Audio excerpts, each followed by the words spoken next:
Myself Rupali आणि माझ्या बेबीचं नाव आहे Ravya. Now she is 2.5 year old. मी इथे येण्यासाठी होमिओपॅथी डॉक्टर धवले यांच्याकडे येण्यापूर्वी तिला प्रत्येक डॉक्टरांकडे नेलेलं, खूप मोठ्या पेडियाट्रिशियन्सकडे पण नेलेलं होतं. तिला वारंवार सर्दी, खोकला, ताप, अगदी छोट्या छोट्या गोष्टींनी ताप येणं आणि खूप जास्त 104 105 येणं. तिला 1.5 वर्ष आम्ही कसं अगदी तळहाताच्या फोडीप्रमाणे जपलेलं आहे आणि सारखं तिला औषधं देणं, सारखं ॲडमिट करणं. 3-4 वेळा ती ॲडमिटही होती under paediatrician of her allopathy डॉक्टरांच्या.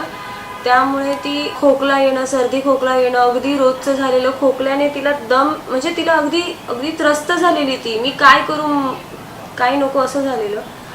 शेवटी एकदा मला माझ्याच पेडियाट्रिशियननी सांगितलेलं. मी भरपूर पेडियाट्रिशियन्स चेंज केलेले. त्यातले एक खूप जे छान डॉक्टर होते ज्यांनी तिची ब्रोंकोस्कोपी केलेली. तिला असं सारखं का होतं, तिने काही गिळलं आहे का ते पाहिलं त्यांनी. तर नव्हतं तिने तसं काही केलं. त्यांनी सजेस्ट केलं की हिला एवढी सारखी औषधं आपण देतोय पण तिला अगदीच फरक नाही पडत आहे. सर्दी खोकला अगदी ॲलर्जिकच आहे, तो जात नाही आहे. आणि मलाही वाटतं की एवढी लहान असताना तुम्ही इतकं तिला हॉस्पिटलमध्ये दुसऱ्या डॉक्टरच्या अंडर ॲडमिट केलात, आता माझ्याकडे आलात, तर मी एक ह्युमन बिईंग म्हणून तुम्हाला सजेस्ट करेन की माझ्याकडेही पेशंट्स येतात लहान, ते पेडियाट्रिशियनच होते हॉस्पिटलमधलेच. तर त्यांनी सांगितलं की तुम्ही होमिओपॅथी, आयुर्वेदिक याकडे जा, खूप फरक पडतो. पण माझ्याही घरातले आणि यांच्याही घरातले, माझ्या हस्बंडच्याही घरातले रेडी नव्हते होमिओपॅथीला जाण्यासाठी. एवढ्या लहान बाळाला ट्राय नको करूस, तू कशाला विषाची परीक्षा घेते वगैरे, म्हणजे परीक्षा नको घेऊस बाळाची, जे डॉक्टर जसे ॲलोपॅथीचे चालू आहेत तेच चालू राहू दे.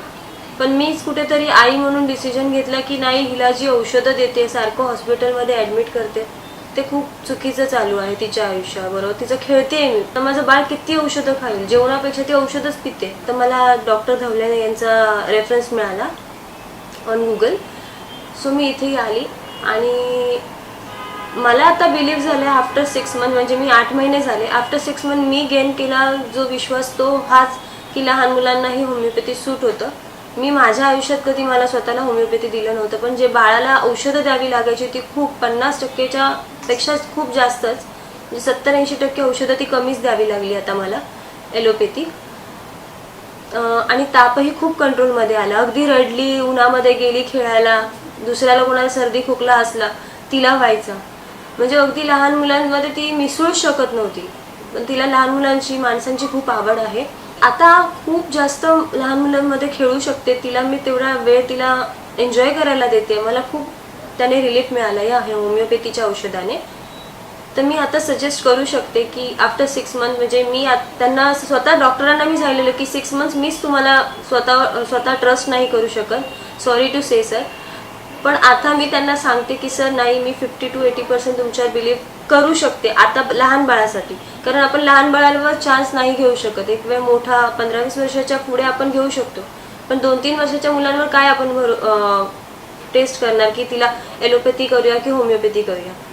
पण आता मी ट्रस्ट करू शकते की खूप सारे आजार मला होमिओपॅथीने त्यांनी मला क्युअर करून दिले आपल्या बाळासाठी. कारण ॲलोपॅथी जितकं युजफुल तेवढं, आणि लगेच क्विकली आपल्याला त्याचं हे रिझल्ट देतं, पण त्याचे खूप साईड इफेक्ट्स असतात. तसे माझ्या बाळाच्या अंगावर हीट येणं, म्हणजे खूप जास्त लाल घामोळी येणं किंवा तिला सूचा त्रास होणं हे चालू होतं. पण आता होमिओपॅथीची औषधं चालू झाल्यापासून तो खूप कमी आहे. म्हणजे ती हीट खूप कमी झाली, तिच्या चिडचिडेपणा पण खूप कमी झाला. आणि हल्लीचाच एक एक्सपिरियन्स म्हणून मी तुमच्याशी शेअर करू शकते. आम्ही गावी गेलेलो अगदी 10-12 दिवसांसाठी. घाबरत होती, अगदी औषधांची एक बॅगच करून गेलेली मी. पण मला तिचा होमिओपॅथीचा डोस चालूच होता डेली. त्यामुळेच काही की मी येईपर्यंत तिला अगदी अजिबात त्रास काही झाला नाही. इवन इथलं वेदर खूप प्रचंड वेगळं आहे, डिफरन्स आहे तिथेमध्ये. तरी तिला त्यामध्ये काही त्रास नाही झाला. आल्यावरही ती आज हसत खेळत आहे. तिथेही तिने खूप एन्जॉय केलं. जे मी घाबरत होती ती करेल की नाही, तिला काही त्रास होईल की नाही, पण नाही, तिला काहीच त्रास नाही झाला. सो मी खूप कॉन्फिडन्स आहे आपल्या होमिओपॅथीच्या औषधावर.